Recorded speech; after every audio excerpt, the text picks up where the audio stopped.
We observe today a celebration of freedom, symbolizing an end as well as a beginning, signifying renewal as well as change.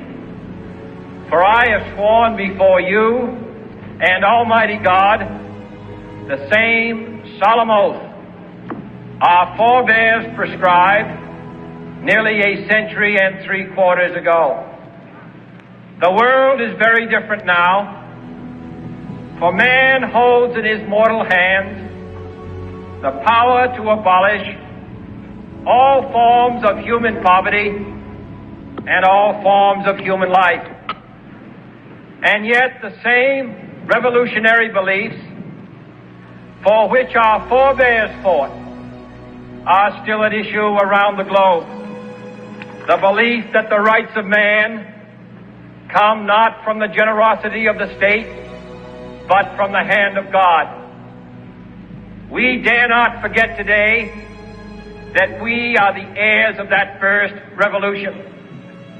Let the word go forth from this time and place to friend and foe alike that the torch has been passed to a new generation of Americans unwilling to witness or permit the slow undoing of those human rights to which this nation has always been committed and to which we are committed today at home and around the world.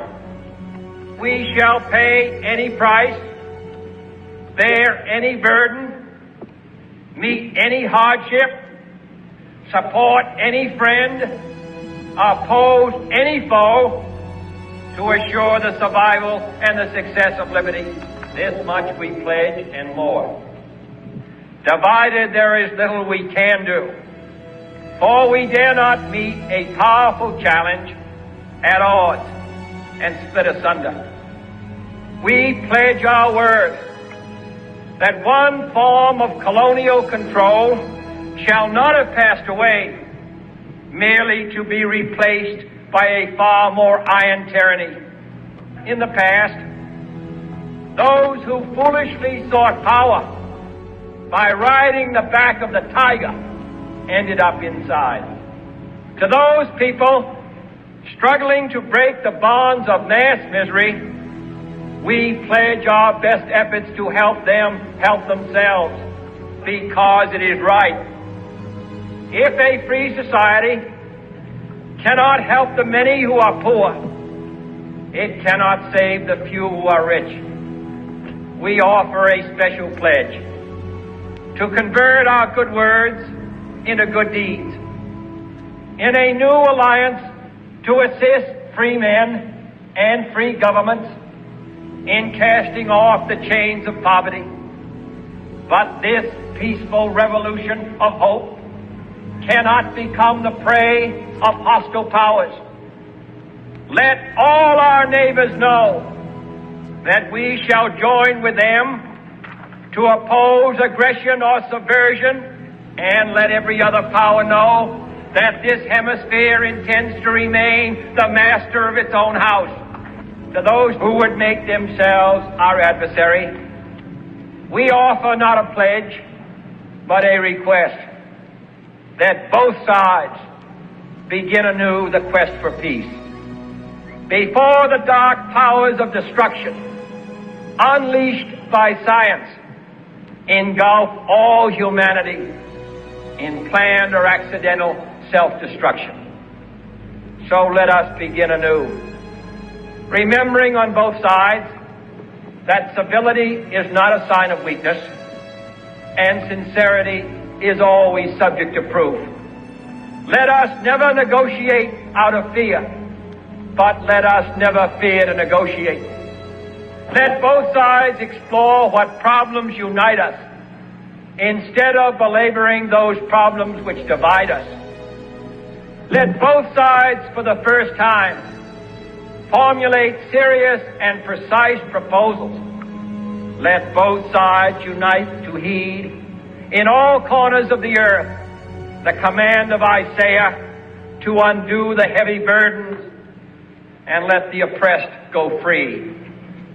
Let both sides join in creating a new endeavor, not a new balance of power, but a new world of law, where the strong are just and the weak secure and the peace preserved. All this will not be finished in our lifetime on this planet, but let us begin. In your hands will rest the final success or failure of our course.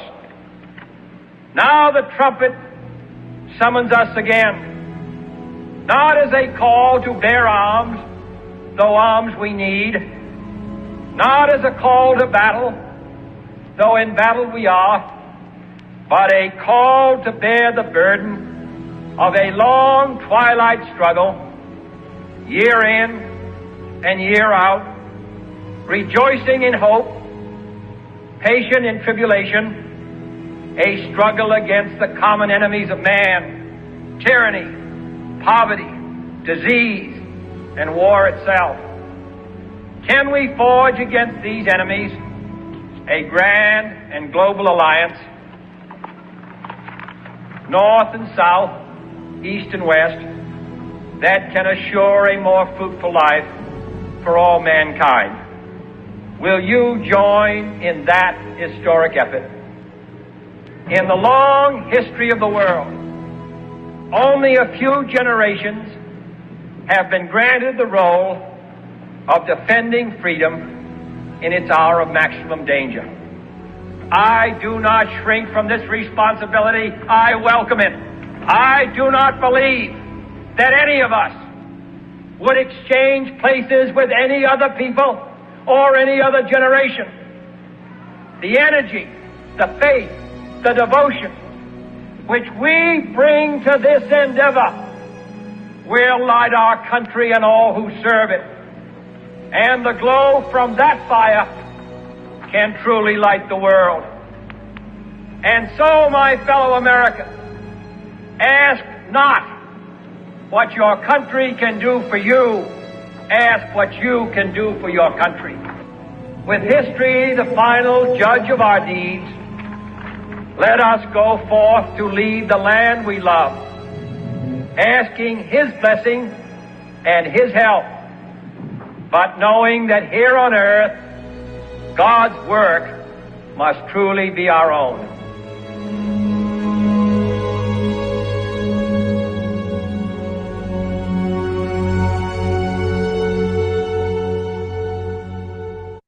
General, that's probably one of the most powerful speeches I've ever heard in my life. Can you share with the audience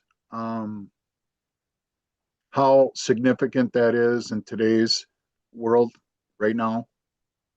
Well, very, very significant. The message in many ways still holds true today when we look at freedom and liberty and so on.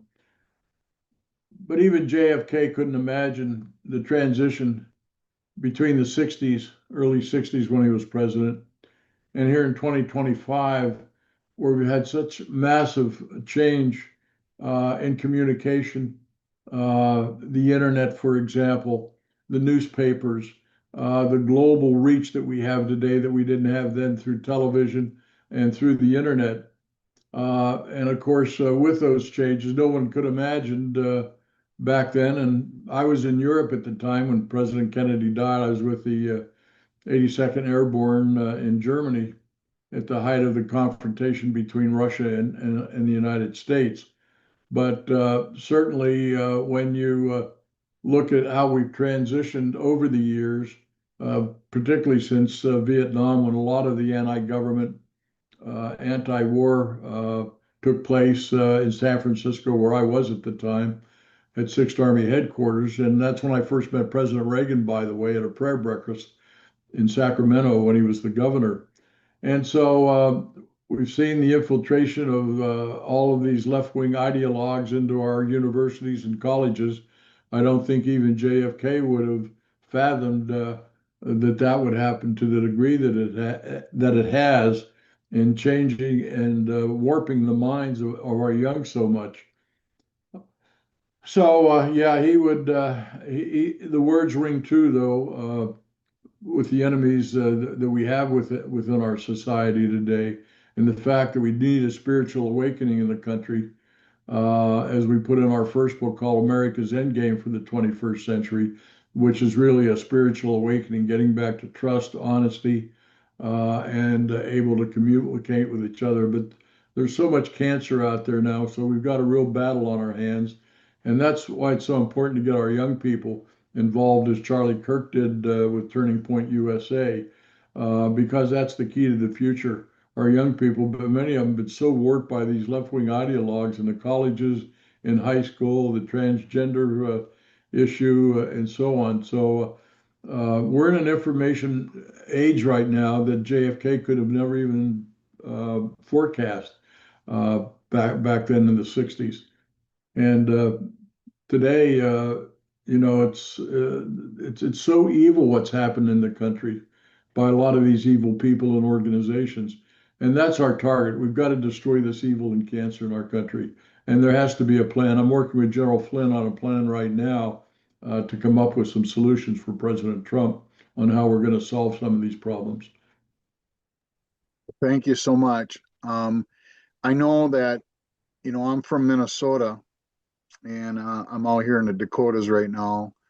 Um, and I seen what the Catholic Charities has done with, Minneapolis and with St. Cloud and some of the other towns in Minnesota, with allowing, most of the Somalians and the Muslims, and they've totally decimated our communities in Minnesota. And can you touch on how this has affected our elections and how the immigration problem, they've infected America, and not only America but throughout the whole entire world? Can you touch on that for everyone? Well, I mean, the treason that's been conducted by our country and individuals like Obama and Biden. And of course, Biden opened up all those borders around the world, people coming in from all over the place. The fentanyl that's come into the country, the cartels have been allowed to get away with this for so many decades now. And so when you look at what we have to do now is really focus on how we can build back our country after the dismantling of the country has been severe over the last 4 years. And we're blessed to have President Trump in, who is a problem solver. He's not a politician. And so he looks at a problem and he comes up with a solution. But we all have to work together, particularly at the local areas again and the state areas to bring, or I guess we'd call restoration of the values and traditions that made us great and that President Kennedy just talked about, rebuilding our military, which is being done right now, and recruiting and reenlistments are up. Very positive attitude within our military today. But the big question is, what are we going to do about the universities, the teachings?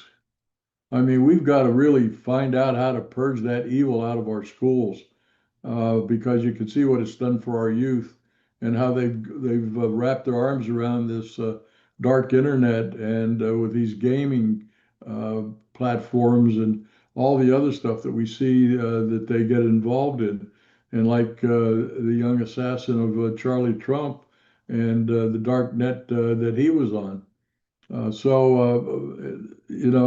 lot of us older people, I'm going to be 86 next month, but I'm trying to come up with solutions. I mean, this is a real battle. I mean, I was taught military strategy at West Point and tactics, but I'll tell you what, we have a major challenge ahead of us. We all have to work together, but we can do it.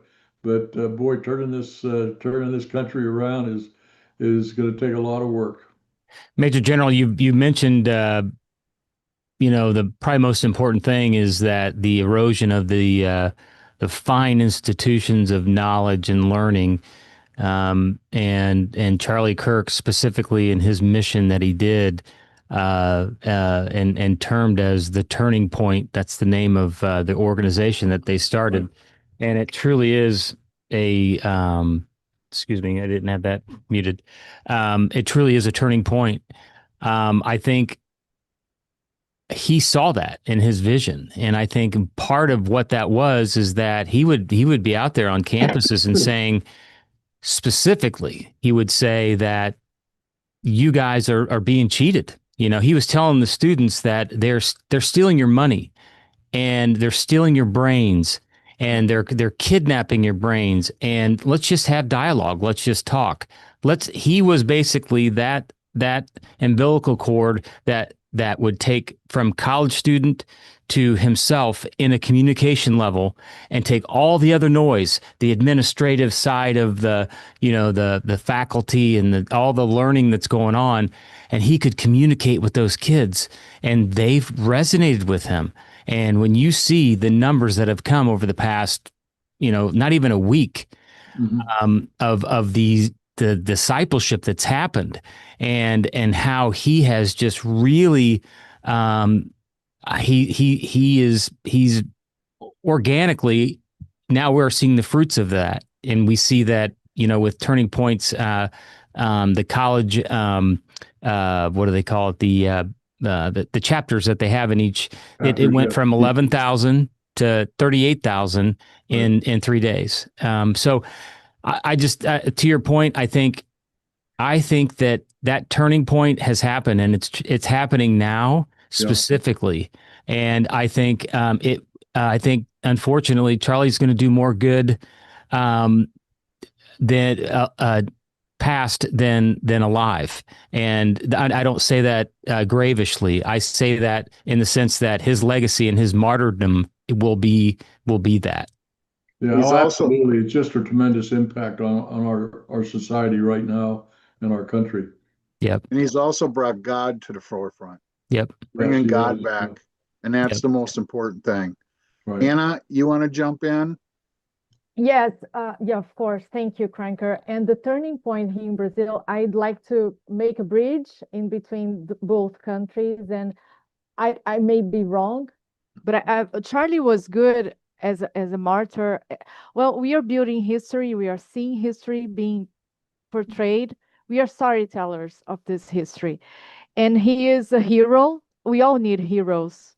The history needs heroes, and um, he embodied. And in Brazil, I see there are lots of Brazilians praying for Charlie and following much more close to this topic, to this assassination that happened. But I believe there is something that it's out of the politics, because he didn't go there. I didn't see him as a politician going there. I see him as a peer. He's a kid himself. He's 31. He was 31 years of age, and that created this. It was easy for the children, for the young generations to attach to him, and everything around him was very Camelotish. It was very much well curated as the new Camelot. Maybe we are not going back to Camelot. Maybe we are finding a new Camelot on the way. So in Brazil, we have the very similar situation. The turning point happened in 2018, when the now convicted president of Brazil, Bolsonaro, the first president convicted in the last century by the Supreme Court. And it's, of course, all the headlines all over the media are pointing to this situation. But his family and his children are very much close to the turning point group. And I think this dream of bringing back old, it's not a dream, it's something that we all eager, because it's all right. This is the righteousness. We are not bringing something, oh, that's good, that's no, it's righteousness. We are bringing righteousness, and this is the starting point. So the turning point is also a starting point. And I very much connect both um, situations. I don't know if I may be correlating wrongly. I don't know, but that's how I view this Camelot, this new Camelot being taken down, and so we can move forward from bringing those values, but upgrading, ascending on those values. I think it's important for us not to be stuck on the Camelot thing for of 1960, because for Brazil, for example, we well, I don't want to jump ahead much further. We are talking about a hero that was taken in the United States, and it's very much history for the world. For the world, we have to pay very close attention because we are connecting so many dots from the past. Very well said. Rob, jump in here, Mr. Cool. Nice to see you, General. Nice to see you again. Thank you. Yes, sir. It's always an honor, always. And if I don't, I think I may have told you, but my dad was an 82nd Airborne as well. So thank you All for that. right. And in Germany, Yeah, interesting. right after boot camp in the late, I guess, early 50s. Well, General, this spiritual war, this fifth generational warfare, it's on every single front. It's in government, it's in the military, it's in the food supply, it's in the supply chain, it's in the business system, it's in the classroom and the boardroom, it's in the pulpit. It's everywhere. And I think, to piggyback up of what Anna said, it's a turning point and it's a great awakening. I do believe after about 10 years of us being frogs in the pan, the heat has been gradually turned up for 10 years. Mm. And what happened last week has been the spark that is putting 3 or 4 million people in the streets of London, people filling up stadiums in Canada, people talking about things and pointing towards foreign sources involved in this event with Charlie Kirk. You've got people like Robert F. Kennedy coming out and saying just 2 days ago, all those conspiracy theorists were 100% correct. When you have a lifelong Kennedy and a Democrat in the charge of HHS admitting that global power centers, central bankers, the World Economic Forum, the George Soroses of the world are all working and plotting to divide, deceive, devour, and destroy, it endorses everything JFK said. We have these hidden hands and these three super sovereign city-state entities, or we don't anymore, but the District of Columbia, the City of London, and the Vatican City, we've had some concentrated power by these natural forces that believed this was their house and they could do any damn thing they wanted to. And I believe the battle that you have and President Trump has, and we all have, is to wake up to the reality of the scope and scale of evil and the nature of the evil that perpetrates and lurks over this world. And we have to wake our asses up collectively, all of us. What would be your advice to the soccer mom, the dad, the normie, the person who knows there's a story behind the story and something's not right and it doesn't smell right? What would be your advice to the person that's just now finally waking up? Well, again, I think it goes back to the local level, it goes back to our schools at that local level where the parents can have a great impact on what these teachers and schools are teaching and not teaching. And we saw that come out over the last several years where we've had parents standing up at these school board meetings. And so that's where it has to start locally. And you've got to put people in office that are cognitive thinkers and doers and problem solvers and not doing things for political reasons. And I think, if we build it from there and then out to the states, and we can erase this criminal activity within our cities that they're doing in Memphis now and Chicago and Washington, D.C., clean up this country. We shouldn't have these encampments along our street. My God, what a disgrace. I had a friend just got back from Moscow. He said, there's no police on the street. Everybody's dressed nice. Moscow's as clean as can be. You don't see any debris. You don't see any encampments. They're well dressed and doing well. And and then you look at our country and you look what's happening in the UK, in France, Germany. It's just terrible how Europe, for the most part, has been so degraded. Um, and like President Trump will do tomorrow again, I think, with the British, you got to deport these people that are infecting our society. These Islamists, they don't integrate well into our society. They bring their crap out of the Middle East, for example, and they try to unload it, as they've done in Dearborn, Michigan, for example, and other areas. So Trump, basically, the last time he was in Europe, he was in Scotland last month. He said two things you got to do: get rid of your windmills and start deporting people.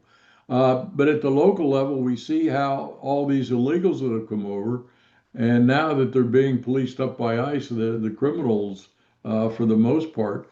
Uh, but you take that criminal activity again at the local level, we have to work with our sheriffs. I know we're doing some things here in Montana on outreach programs. So again, to answer your question, let's start at the local level. Let's build from there, and we'll build to the state, and we'll continue to support what President Trump is trying to do. So, General, on that note, starting at the local level, how do we clean up our sheriff's department, our police departments, and our courts? Because they're all corrupt too. And I can tell Yeah, you very, that from very corrupt. No, experience. no doubt about it. Again, I don't know whether sheriffs should be political appointees. Why should No. the sheriffs be elected? Let's do away with that, for God's sakes. Let's find out in our police force who's the best leader of the police, and then let's make him the sheriff or the head of the police department in the different cities. And again, taking politics out of this whole process. If I could eliminate two words in the vocabulary, it would be politics and political parties. I don't even think we need political parties anymore. There's a way to bring people up in leadership with our high-tech ways of doing it today, with artificial intelligence. We can surface those people at the local, state, and federal level, and we don't need political parties. They're damaging, they're a disease. It's all money. As you know, it goes back to money again. Same thing with the World Economic Forum and the globalists. It's about these billionaires who want to control, like Bill Gates, everything. What we eat, what we grow, and so on and so forth. These people are evil. They've got to be rubbed out some way or the other. So General, how do we do this? How do we and we are on this panel, we know this. Our cities, our counties, and our states are corporations. How do we get this? Is this what President Trump is doing? Is we're taking down the corporations on the local level too? Because this is all commerce. And this is how they've enslaved every one of us. I can Yeah. share my story. I did a deep dive. I found that my local towns, my local county, and my state, that's why they're all departments, because they're all corporations. And we're all Yeah. enslaved to the corporation structure. Can you touch on how this is going to be dismantled? Well, yeah, I think, and I've written a lot of articles on that subject. Again, I wrote an article about doing away with political parties and partisan politics. Um, but the other thing is, I'll give you a good example here in Montana. They have a board, they have a commissioners. What do you need commissioners for? We elect a mayor, give him the staff he needs to do the job, but we've had these layers on at the local and county levels. Let's get rid of them. We don't need them. Put a good problem solver in there, man or woman, is your mayor. Do away with these commissioners that we've added so much bureaucracy. That's what's got to be eliminated. All this bureaucracy. Again, focusing on problems. So, may I tell you a quick story? Absolutely. We have time. In 2014, I was headed up with co-delegation with Sebastian Gorka to Cairo, Egypt, after the second revolution. The first revolution is when Mubarak went out, and then the Muslim Brotherhood guy came in named Morsai. You recall all of that? Okay, so I went over and President El-Sisi, General El-Sisi at the time, was the interim charge of the government before he became president. And so we're sitting at his headquarters in Cairo, and on one side was all of his staff, about 8 to 10 generals. On the other side was our delegation from the United States. And so anyhow, this one major general, he was so mad because we had denied military aid to Egypt, brought about by Congress and Obama. Obama, being an Islamist himself, a supporter of the Muslim Brotherhood, was very infuriated that the Egyptian people overthrew the Muslim Brotherhood guy, Morsi.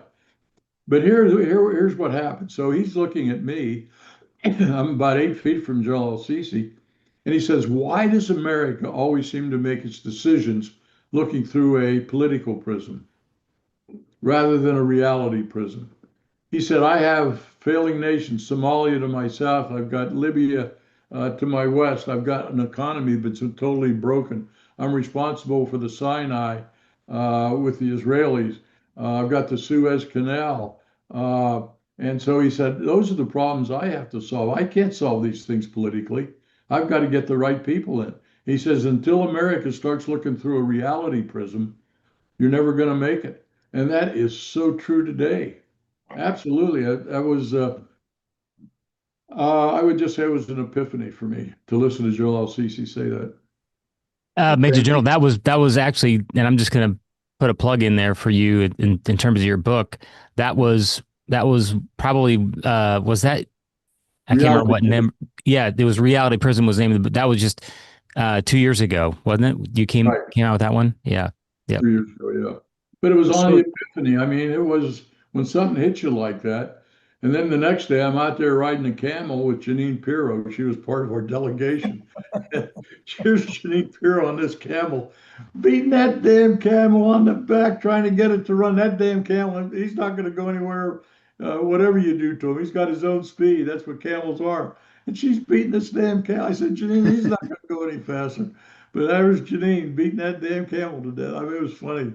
Anyhow, that was a great trip. It was a great experience. So General, there's a bunch of us that are in this movement, and it's the Q movement. And I know you said this a few years back on a podcast.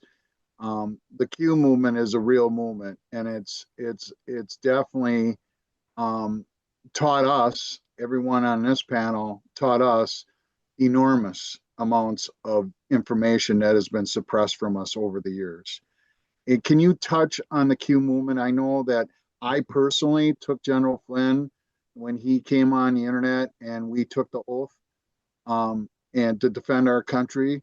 And can you touch on that? Because many of the patriots were just looking for a breadcrumb of recognition, because we're all been called conspiracy theorists. We've Right. lost friends, we lost family members, we lost neighbors, we've lost work over this.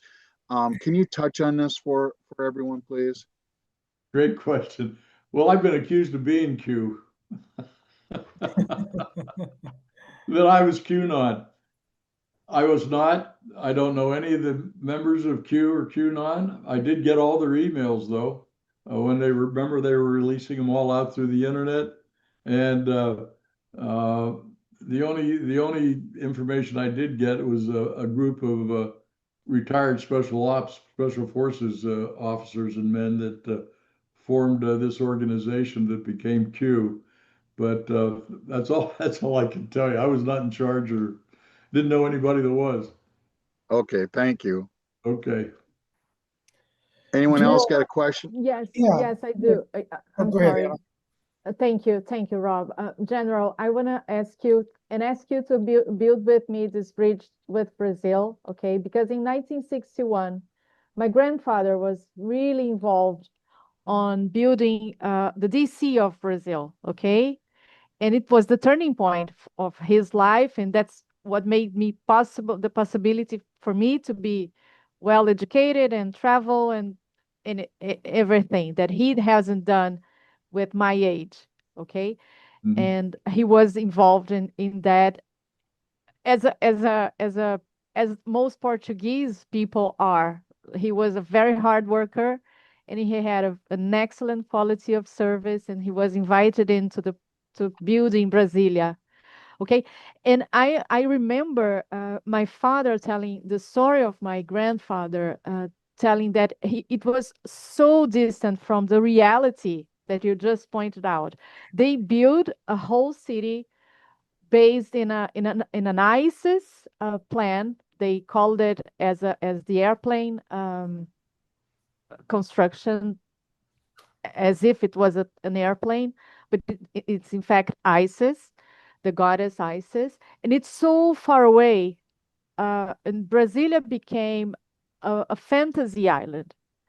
I have friends who used to work there, and they told me during the last decades of my life working, oh, my mom used to go to dinners, and all the negociatas, like how can I say, all the businesses were done like in front of everyone. So the corruption was out loud, was screaming. And over here on the cities, we just follow the orders. And of course, for my grandfather, it was the turning point of his life. So he always cherished his work. And I have pictures. I'll send it to you through Mike. I'll have pictures. For him, it was the time he made real money in his life, and he became one of the wealthiest persons in my state. Okay, Mm. very hard worker. And when in 1964, when the military coup happened in Brazil, allegedly happened in Brazil, I remember my grandfather my dad, in fact, telling me that he was so distressed because he was afraid of, he didn't know what was going on. He only knew that he had a family, and he flew back to Portugal, and he lived there for a year to be away from any possibilities for being accused as being a communist. My grandfather had hidden books against the Zionists. Mm. Okay, so it would be like a comedy telling that he was a communist. Anyway, but for him it was like, as I'm telling you, the reality from that island, that fantasy island they Mhm. created over there with our money, with his job, because he was a Portuguese. He came to Brazil with just the clothing with 19 years of age, Mm. and it was his life. So this compass, this lack of compass in between the reality and the politicians, we need to bridge. And Yeah. I believe that much of the people that when Rob asks, and it's a fair question, of course, it's much important. We have to zoom in, not we have to rescue what we have here in the reality, and Yeah. to bridge back to the whole scenario. So if we don't get involved, I want you to I'm sorry to be rumbling over you, sir, but I want you to bridge with help me to build this bridge in between Brazil Mhm. and how this whole scenario that we have right now. Brazil is a main center stage in South America. That's my main goal here. Yeah, well, it's a similar goal here, that's for sure. But I mean, I just go back again, dealing with reality in the real world, and don't let these politicians try to, all I get so tired. All they do is ask for money. I mean, even my own in this state, all they're doing is asking for money all the time. I email our representatives back, and I'm lucky to ever hear from them. And even my visits in Washington, D.C. over a number of years, many of them are not cognitive thinkers. I'm sure you find the same thing in Brazil. They're very peripheral. They're not problem solvers. No, no, no, So no. to me, that's one of the solutions that we have to have out there is to make sure that these guys once we put them in an elected office, and that's a political process. I understand that. But after that, politics has got to go away and say, okay, we have a problem in our state. We have crime that's out of control. What are we going to do to solve that? The people have to be safe. What happened to our plants, our manufacturing plants? Put people back to work again. And many of our students today, I'm sure the same things in Brazil, they're going to these universities, but they come out and they don't have any skills. Oh, no, You yes, know, you're it's right. like I had an earlier show today. You take these young Arab men like they're in Gaza, 20, 30-year-olds. They have no skills because they've been taught in the school, hate Jews, hate Christians, and and so forth. But if you look at all the 20, 30-year-olds that have come across our border from other countries that have no skills. Now, a lot of them do that we've got in from Mexico, farming and so on and so forth. But that's the other thing that we have to do in our own countries is start making sure that these young people are getting educated and they have real skills. That'll solve a lot of the problems there. I mean, I'm Yes. sure Brazil as well, they get out of college, but they don't know anything. No, they don't know. And they enter this crisis of, oh, what am I doing here? What am I? No, no, come on. Let's Yeah, focus. Yeah, we need to focus on real life. What is real life? right. It's what do you need? What do you need? I need a laptop. I need an electrician. Functions, everyday functions. And They this is a functions, way yeah, to occupy your mind, occupy it, and it will open doors for other things. And absolutely. that's it opens so many opportunities and so many anyway, for me, for us, it's an idiotic conversation to be talking about this. It's so, come on, do you really need me to tell you this? This is the kind of, Well, I that's the other problem is that you get a lot of people that are very religious. They're good people, but they don't take any action. I was with a couple of people, they're big Bible readers and go by the Bible and all of that. I said, what do you do when you get out of your Bible studies? What do you do? Well, they don't do anything. They think they go to Bible study and everything's going to be fine. But you got to the good Lord wants you to take action. yes, Uh, and that's And what you have to do. JFK told us in our intro at the very end, it's up to us to do God's work. No one's Yes, going to do it for us. It's that's up right. to each and every Exactly. one of us to do God's work. yeah, Exactly. And if you just look back, yeah, as I an grew. example, I'm sorry to interrupt you, Go ahead, Cranker. Anna. Go I'm ahead. so sorry. Just for you, sir, to understand, our work is very much related, mine, Cranker's, Rob, and Mike's. And a lot of, I'm sorry to jump in, but I have to make this because it's a compliment. It's an honor to be. There's this dancer. She's a mom. She's a ballerina, and she's a wife. And she's now learning to subtitle videos because she wants to help us. She wants. She took the initiative to do it. So Mhm. when you have the will, you have the way. God makes the way. So I'm sorry, Cranker, No, no, to no. I'm jump I'm into the glad. I'm conversation, glad but you. I'm sure she's listening, and Yeah, it's a Serene. way to, Serene is yes, she's phenomenal. Serene's phenomenal. So thank you, Serene. But I Right. wanted to jump in and talk about they took the trades away from the kids. Yes. I mean, when I graduated in the early 80s, okay, 1983, and the majority of the kids, we went in to be electricians, we went in to be carpenters, pipe fitters, welders. I mean, that's the infrastructure that built our world. Yeah. And we don't have any more trades in Minnesota. There's no more trade schools. They No, well, don't look treat, what they did, Rob. Look what they did. They took wood shop away. That's what I had. yes. We made lamps, the wood shop, and we had some other things. We had 4-H, of course. I came from a farming community in Pennsylvania. But you're absolutely right. We've taken away that skill training. We have a great junior college out here where I live, and they have one of the best schools on being a chef, running a restaurant, shoeing a horse, electrician, like you just mentioned.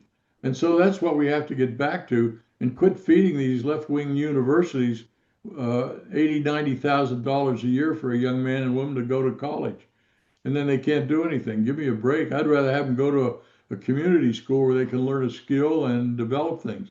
And of course, artificial intelligence is going to create a lot of new jobs, I guess, for these people or the younger people. But you got to have skill development. There's no doubt about it. So, General, based on what we're just having this conversation, are some of these universities and some of these schools boards and some of these school teachers with all the transgender and all this, Mhm. I'm just going to call it what it is. It's just bullshit. And 107 says this all the time. The only way we're going to get rid of bullshit is we got to get rid of the bull. Yeah. Are these people looking at treason? Are our local governments, like I can speak for me, our local counties, we had a group of us, we went out to every precinct in 2020 and they were using felt pens. And we all know that that's not how it is. And then you look at all the judges and then you had the county attorney and all that. We had no choices. There's only one person that's on the ballot. It's all done strategically. Can you comment on that, please? Well, again, it's money. Money drives a lot of these people. They want to get into government, get a soft job, get a check every week or month, and so on. And then, you end up creating this gigantic bureaucracy because they feel more comfortable being in the public sector than being in the private sector, creating goods and services. Um, I mean, I just can't believe here in 2025, and I graduated from high school in 1957. Eisenhower was the president then, and life was so good back then. I can't tell you after World War II, after we rebuilt the country and so on. And then again, I Vietnam for 2 years, and then I came back to the anti-Vietnam demonstrations in the late '60s, and so I've seen that whole transition occur in my lifetime. But my mindset is action, taking action to solve problems, and that's the way I was taught by the World War II generals. They were my mentors at West Point. They had all come out of World War II or Korea at that time, and they were doers. They defeated two evil empires, World War II, the Japanese and Hitler and the Nazis. But we haven't won a war since World War II. Did you realize that? Yeah. Rob, Yeah. you have anything Yeah, you want to add? You've been kind of quiet down there. yeah. Sorry. No. I'm saying, Rob, if you wanted to add into any of this. No, I think what's been assassinated is discernment and faith. And Charlie was such a vital resource because the under 30 crowd realized that there wasn't a lot to look forward to. We've screwed this place up quite nicely with all of its people chasing money and the corruption of the system, the corruption of the elections, the corruption of the banks, the corruption of big pharma, Yeah, the military industrial complex has had 60 wars and lost all of them, but yeah, the point wasn't to win the wars, the point was to indebt everybody and make money. yeah. There you go. Right? So it's like the gentleman from lady from overseas said, if you think the World Health Organization cares about health, that's like Yeah, that's the biggest joke in the world. They care about pharmaceuticals and money and power. there you go. They're not here to try to make us healthy. That's like saying that, the Department of Defense and the Raytheon and these folks are here for world peace. They're not here, but most importantly, the disarmament that has taken place is in the realm of faith, knowing who we are and whose we are. We are soft, we're afraid, we're confused, we're lied to, we're psyop from the classroom to the pulpit to the culture. And if we don't know who we are, we don't know whose we are, then we're ill-equipped to fight the enemy that's not even flesh and blood. It's a spiritual enemy. And reading the Bible all day long, unless what are you going to do? Then close the book and swat the fly with the book? Yeah. Or are you going to get out and you're going to get in the arena? Yeah. Are you going to put on the full armor of God just to go to the next Bible study? Rob, you make a good point. Rob, most of these churches, and I'm an Irish Catholic, but these priests and these ministers in the Protestant churches, they preach a lot, but then they do nothing. They don't stand up. I talked to a Mormon the other night, and he was telling me, well, they're all about reaching out and Oh, people. I says, well, that's fine. I said, but do the Islamists reach out to you? They want to kill you because you're a Christian or a Jew, or they want to rape your mother or wife or children. He didn't have an answer. He well, just he General, said, we General, want to be, the Mormon church wants to be tolerant. General, the three people that killed Jesus Christ and hung him on a tree were the church people, the temple folks that entertained the money changers. And then when their tables got flipped over, the two of them went crying to the politicians. And so the political hacks, the religious people, and the money changers nailed Christ to the cross. There you go. Jesus did not come to create a religion. No, that's right. And people don't even know ecclesia does not mean church. It does not mean 501c3. That's It right. doesn't mean go ring bells and burn candles and hand out blankets and sing kumbaya. Well, you've It, heard the same thing, Rob. Some of these preachers says, well, we can't do it because we'll lose our 501 status. Yes, Remember that? yes. the whole system is rigged to turn. Was it Karl Marx that said organized religion is the opiate of the masses? We all sit around and sing kumbaya and we read Bible verses and then we're scared of our own shadow. We Right. don't reign as kings and queens with sovereignty over this earth. We hide and get in our little groupthink bubbles and we don't do crap. Yeah, So exactly. there's such a difference between faith and religion. And the religion, we have 47,000 denominations of Christianity, and everybody's collecting 10%, and everybody wants you to become a member and pledge and donate and park cars, and do the kids program. And then outside of that hour or two a week, we don't do shit. Right, exactly. Well, that's my point, Rob. That's my point. But Rob, let me add you to this. Add to this. In 2018, the turning point in Brazil with Bolsonaro was all very much related to the new Christians, okay, the new biblic evangelics of here of Brazil. Yeah. Yes, and Evangelist. he has by his side one of the most prominent figures of this church organization, institution, whatever. I when I saw that for the first time, it's an army. They used these institutions as an army. It's a it's a mind it's a mind control way to program people and Absolutely. to vote in a candidate that is aligned, allegedly aligned to Yeah. your faith, that faith that you don't have, and you think that he has because he embodies. And what I saw, I participated because I'm very nosy. Okay, I'm always looking for new things. I visited slums. I went to these parades of Bolsonaro. It's massive. People feel like the energy and they felt this is different. It is different.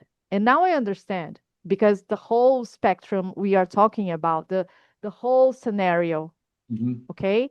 But they build a hero to Brazil and they somehow are now in need to deflate. They inflated Bolsonaro, which became it's the turning point. You cannot take this away from him.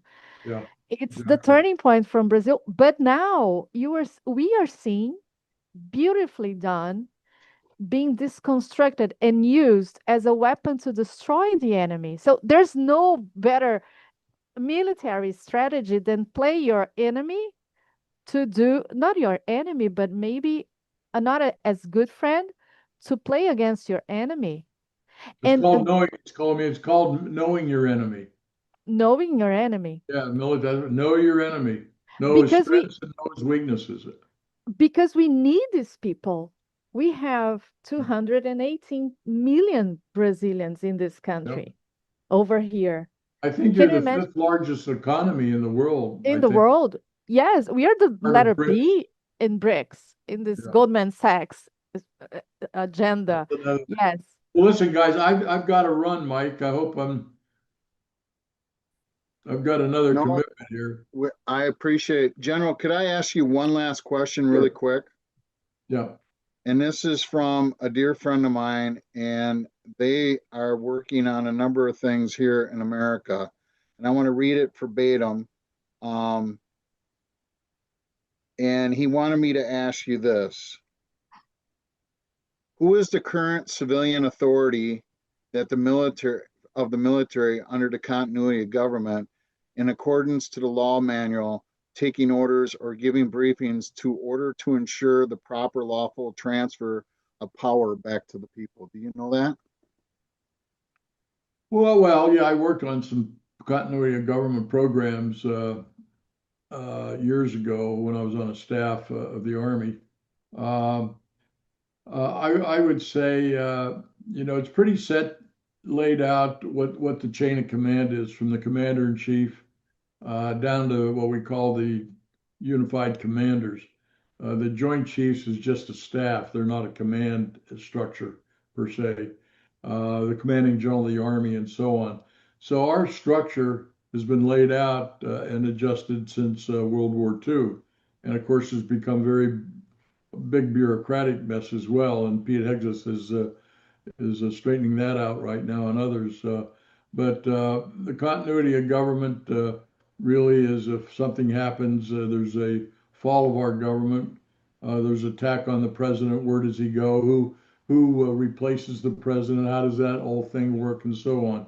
And we have alternate headquarters, by the way, for continuity government. In other words, if Washington, something happens in Washington, we have another place where the government goes. Back in World War II, was in that resort in Virginia, West Virginia. I can't think of the name of it.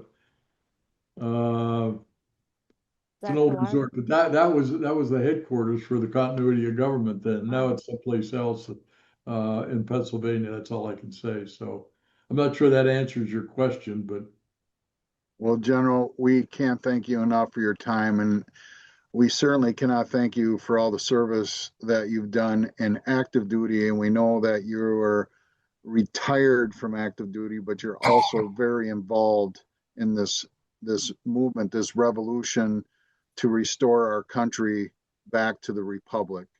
And we're all very honored to have you on with thank us. you.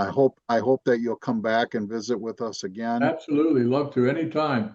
So, All Major right. General, I want to just before you go, I want to kind of give you and if you could give our listeners, where they can contact you. I know with your website and everything, I wanted to share some of that real quick before you leave. I'm going to share it up here. I've got it bookmarked here, and Yeah, Stand Up America US Foundation, standupamericaus.org. Got to put the US in there. yep, George Soros came up in 2015 and founded to counter me with Stand Up America, and that's a left-wing organization. It's standupamericaus.org. All our books are on there, and you can see what we've done, Dismantling of America, America's Endgame, Beyond Treason, Betrayal and Treason. Trump, by the way, is using these books now, and also Pam Bondi as far as the treason side of things.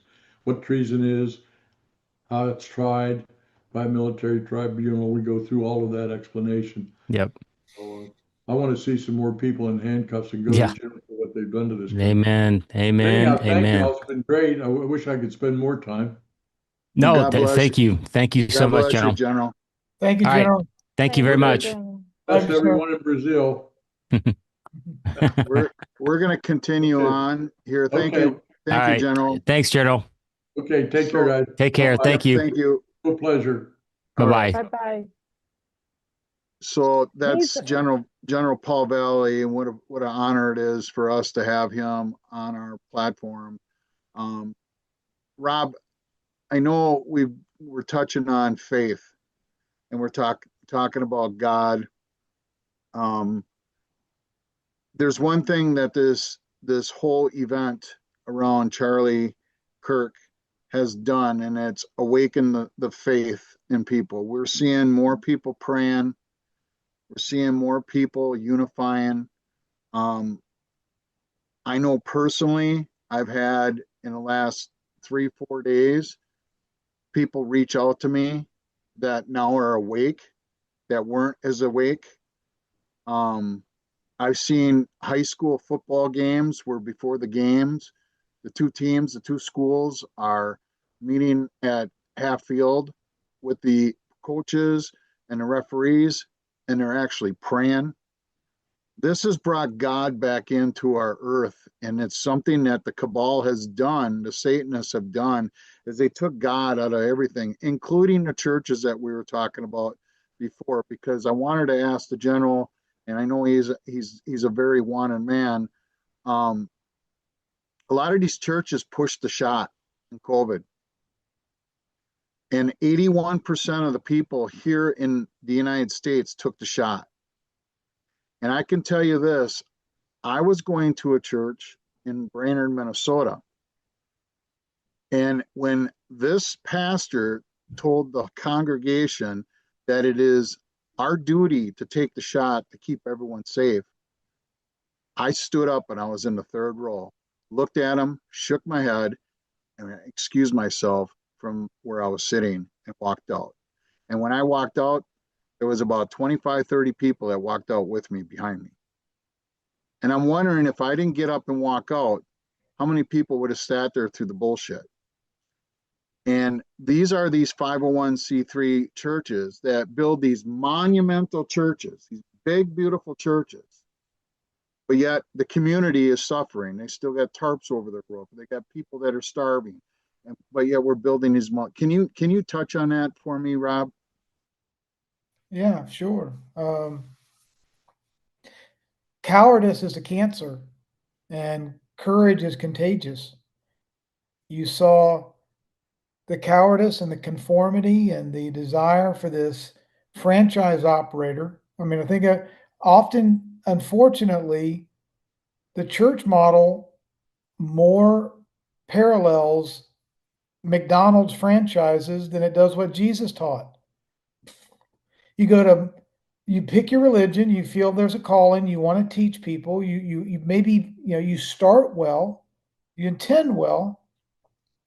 You go to McDonald's University, Hamburger U, you learn how to run all the shops, and you go and open up a franchise, and you offer a standardized, regulated, homogenized seminary version of what they want you to tell the people about what the book says. Now, if religion was effective in the world, there'd be a difference between those who go to religious meetings and pay their 10% and the divorce rate and the health rate and the pornography addiction rate and all the other things that you would think we would rise above. We would separate ourselves, because we would reign as kings and queens. We would understand the laws.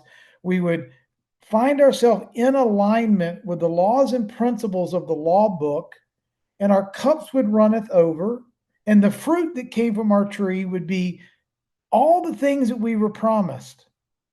But if you've got a bunch of people that go to church and they have no differences in measurement between divorce rate and cancer and obesity and pornography addiction and divorce and all the other things, where's the yeast? Where the hell is the yeast? The problem is faith is something holistically different than religion. And that system has been corrupted. It's been taken over. It's been hijacked. It's been centralized. You go back to the 3 city-state centers. You've got the Vatican City, the money center in the city of London, and the military power in the District of Columbia. And you've got one big currency that regulates all the world through the world reserve currency. And if we're seeing the war against Christians and whites and Americans and the Charlie Cooks of the world, and you can go and butcher anybody you want to all over the world and get cashless bail. But if you make a bad post on Facebook in England, you're in prison. right? So what are the forces in control of this universe afraid of? Truth, light, God, the message of the kingdom. What does that mean on earth as it is in heaven? Why did Jesus say you can do these things and even greater things? Let me teach you the way. The way was not conformity. The way was not, there is no power in membership. There's power in relationship. Who is teaching us and modeling it? Charlie Cook taught relationship and power and standing and agency and authority and prosperity and a strong family with lots of fruit and a joyous spirit. Oh, though we walk through the valley of the shadow of death into these campuses that were just nothing but shitholes of propaganda, he could go in there with a good spirit and a sharp mind and take questions and just backhand like he's on a tennis court and hit forehands and backhands all day long, every day. And then go into his studio and talk about these ideas. He was a spiritual Olympian. And I dare say he could probably kick the ass of 99% of the preachers in the pulpits, because he could understand the book, the law book, the knowledge in the book, but then understand the spirit. He has a spiritual understanding married with the academic knowledge, and then the wisdom that comes through application of those laws and principles on earth as it is in heaven. But to just have an academic mindset is no different than somebody that's got 2 MBAs and a PhD and going to get their 4th booster shot. Right? Just because they have a bunch of academic knowledge doesn't mean they have any understanding or wisdom. But we're taught, get the paper, get the certificate, honor the title, honor the degree. Doesn't matter if the guy's a dumbass or not. Honor the title. He's got the name tag. He's wearing the uniform. He's got the title. You know, so what does the scripture say? What does the law book say? My people are destroyed for their lack of knowledge. What kind of knowledge? The laws and principles of the law book given to us by the lawgiver to be able to put on the full armor of God and walk this earth and reign as kings and queens and be creative and prosperous and live life the way we were designed by the designer. Not live in conformity with groupthink, not chase the magic dollar bill until you get 60 and then play golf for 15 years and croak out. That's not what we were put here to do. We weren't built to go to church on Sunday an hour a week and then do what everybody else does. We were either deployed for purpose, or as the assholes that run this world would lead us to believe, we're created for employment in their matrix. Being deployed for purpose and moving mountains and doing things even greater than what Christ did is a whole lot different than climbing the corporate ladder and retiring at 60. So they've sterilized what it means to be a disciple of Christ, who pointed us to the kingdom, God's ways, God's laws, and God's principles in the here and now. How do you live with them 24/7, 365? How do we walk as a spiritual being made in the image and likeness of God on Tuesday afternoon, in a boardroom, at the soccer field, at the family dinner table, you know, when you get in a fender bender in the parking lot of a car? How do you live 24/7, 365 with the knowledge and understanding and wisdom that Christ wanted us to live with? Or do you call your lawyer every time there's a boo-boo? Yeah. Yep. But We we're always looking externally for somebody to Yes. fix our boo-boos. We're looking for an external validation from the community, the group, the social media, the likes. we're equating our net worth and significance with a bank account number, the size of our house, how many homes we have. You know, what are we doing? What are we? I mean, Let me ask you this, Rob, as you say that, because I mean, there's so many thoughts that go through my head, and I always just because of the last week, put it in terms of what Charlie Kirk's impact that he's had in his role that he's played in this movement, if you want to call it that. He has tangibly been that social media arm on campuses where where the world would take their phone out and do their debate and do all the, they would go back and forth.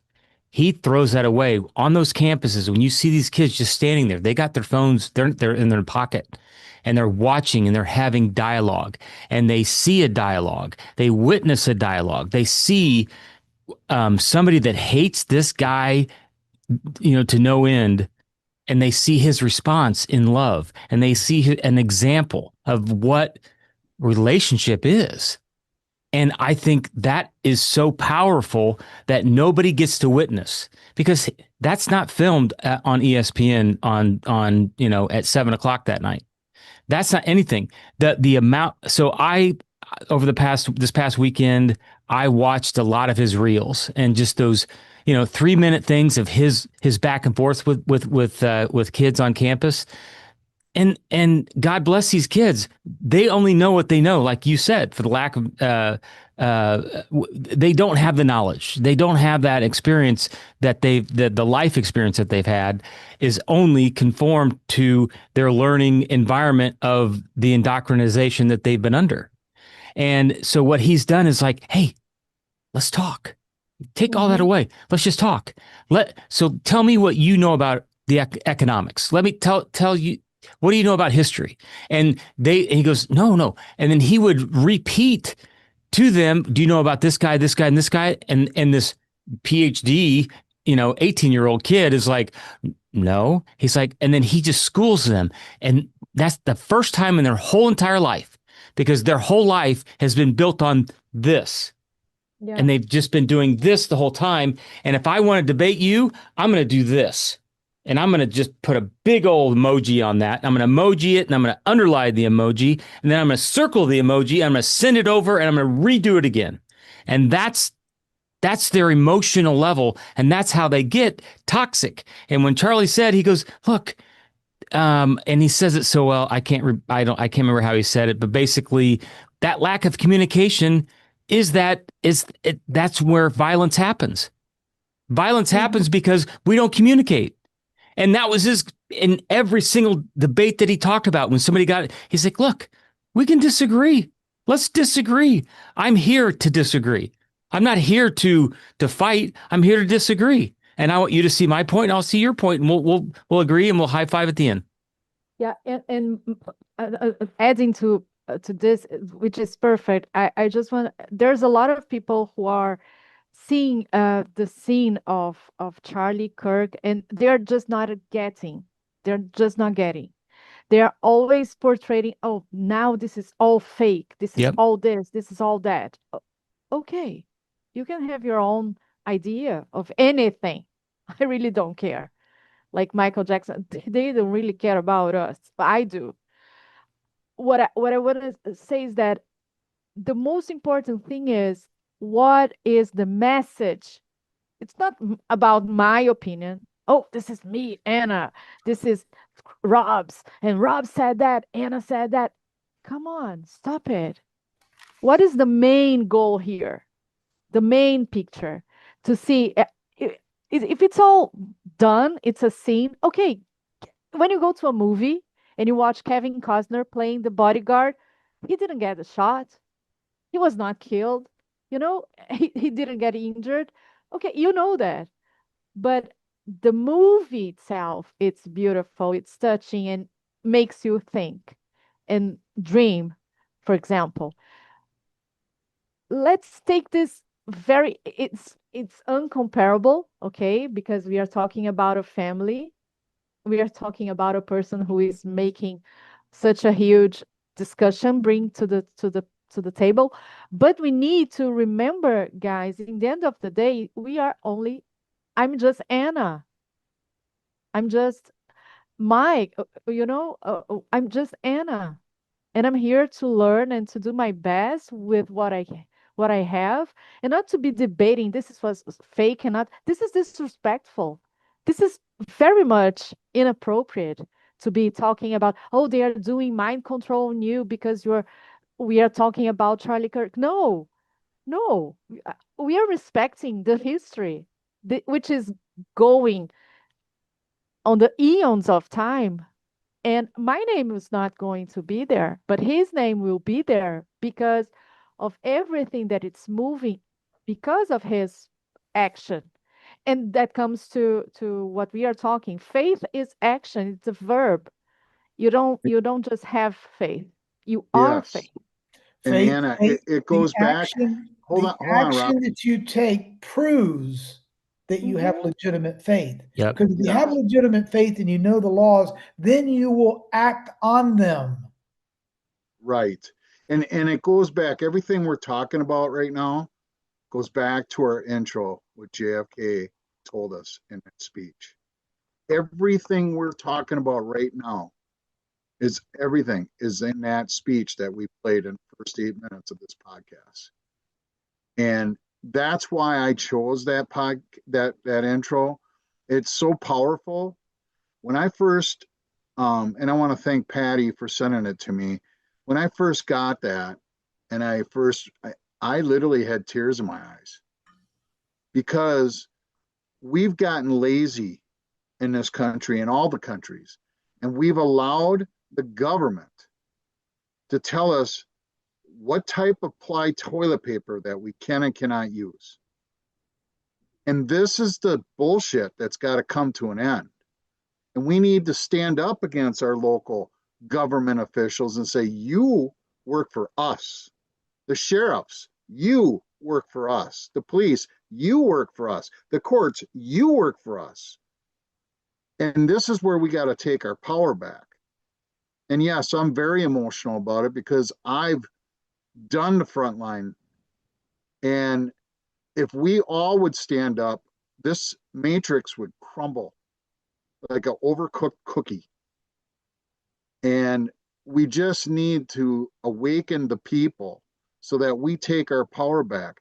The original Constitution and original Bill of Rights of this United States for America, not of America, for America, was all based on being self-governed. And as Rob always says, and I say, we are supposed to be sovereign kings and queens. And we're supposed to do unto others as we would want them to do unto us. And these governments have pushed these statutes, these codes, the fake virus, the fake shots, all this bullshit. People don't even know this. To stand 6 feet and wear a mask, look it up, Google it. It's a Luciferian induction. That's what they were doing to us, everyone. They were trying to make us all Satanists. That's in there. To wear a mask and stand 6 feet apart. Now, if that doesn't wake you up, I don't know what will. The Charlie Kirk event of his assassination has awakened the whole population. Yes. And you can have your own opinion about it. But this was a godly event that needed to happen. And now this generation is going through, well, very much, I wasn't alive yet, but when JFK was shot. And I know people that were, in that same realm, where they're 18 to 20, 25 years of age when JFK got shot. And it made the world come to a halt. And these Cranker, are, go ahead, think about go it. ahead. This was a shot, not two, not three, one. A shot heard around the world, seen around the world. There's a saying in Latin, cui bono. Cui bono, who benefits? take the table off who did it, who shot him. Was it the 22-year-old kid dating the furry, the man on the roof, the old man they arrested? Take all of that aside. Just forget that for a second. Move all that over here. Who benefits from this shot heard around the world and what's happening in the streets of Korea, Canada, London, and America, and all in Brazil, all over the world? You know who's benefiting? Is people looking for answers and truth and faith. People that want to know if they'll kill that man, why am I next? Who the hell is killing somebody because you don't like their beliefs? They did it to Martin Luther King. They did it to Abraham Lincoln. They did it to JFK. They did it to Jesus Christ. Ronald Reagan. They shot at Reagan. They tried to shoot at Trump. All these things. You mean to tell me I can't speak when that's on our birth certificate? We have unalienable rights to life, liberty, the pursuit of happiness, and a First Amendment that allows us to say anything we want to. But now they're killing people because you don't like what they have to. Our government, I'll leave it here. We, the people, are the government. If we don't like our government because it's fat and sloppy and flabby and lazy and corrupt, we're looking in the mirror. Mm. Yeah. Amen. That's us. Well, and we and are Rob, the government. We've talked about this before. In 2017, Trump gave us back. This is why we're doing the podcast. This is why we're doing what we're doing. We're trying to teach the people. And many people ask, well, why do you do all these podcasts? Who listens to them? That last podcast, we had over 65,000 people on all the platforms that have watched that in 1 week. And our numbers are growing more and more because of Charlie. Because now people are going, wow, maybe these people aren't so crazy. Maybe they are onto something. And I know you have, Rob. I know Anna has. I know Mike has. I know I have. And many, many other podcasts. We have devoted our life to this movement. Yeah. And it's about God and country. Yep. Because there's nothing else that matters. Nope. Let me give you can have all the money in the world, and if you don't have a country, it don't matter. Cranker, let me give an anecdotal answer to those people that ask that question. Why are you doing all this? Why are you speaking? Why are you talking like this? You think I want to give an anecdotal story very quick. There was a lady in Texas that never left more than a 10-mile radius of her hometown the entire time of her life, and she lived into the late 80s. She was a very traditional mom, small town, Texas school teacher. She never left 10 miles of her home, and she changed the planet. Because two of her students, one was Billy Graham, and one was the founder of Campus Crusade for Christ. And she taught these boys as her Sunday school teacher and Bible school teacher without leaving a 10-mile radius. If a lady like that can impact the lives of two men that changed the world, and we're getting 65,000 people listening to our podcast, I don't consider that an exercise in wasting my time.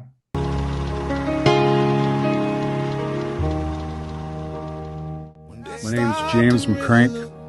I would like to ask the board a question. Are you guys familiar with the Nassar Act? Are you familiar with it? You're not familiar. Can't say that I am, but we generally don't respond, so go ahead. Okay. Well, it's important that we do get response because we're not getting any response, and that's why we're all here. The bottom line is this. The United States of America Corporation is dead.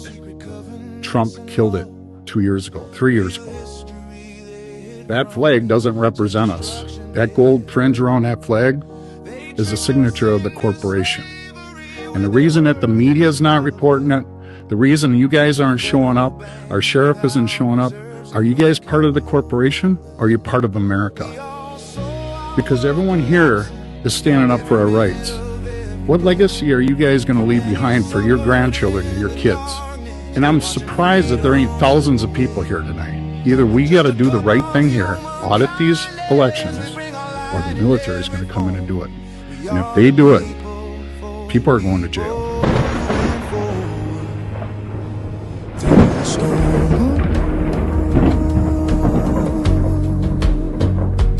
Through the storm,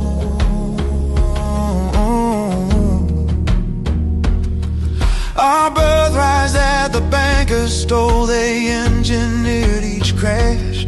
They filled their vaults with the people's gold as they printed paper cash.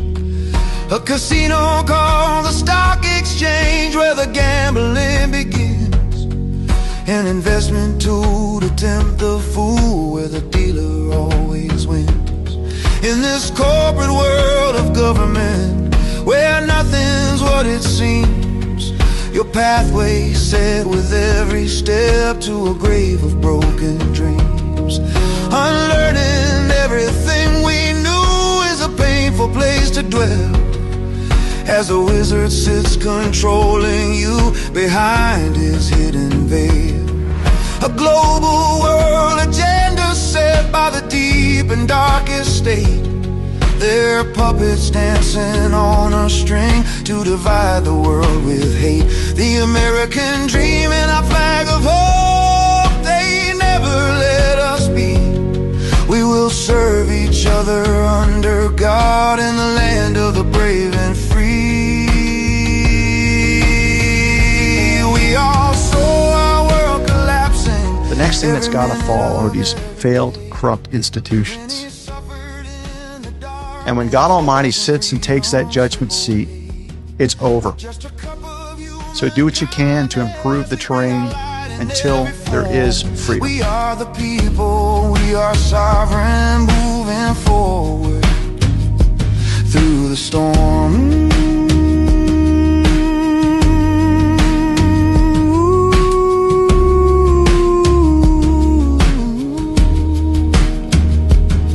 Don't be afraid and hold the line. In the royal house we stand.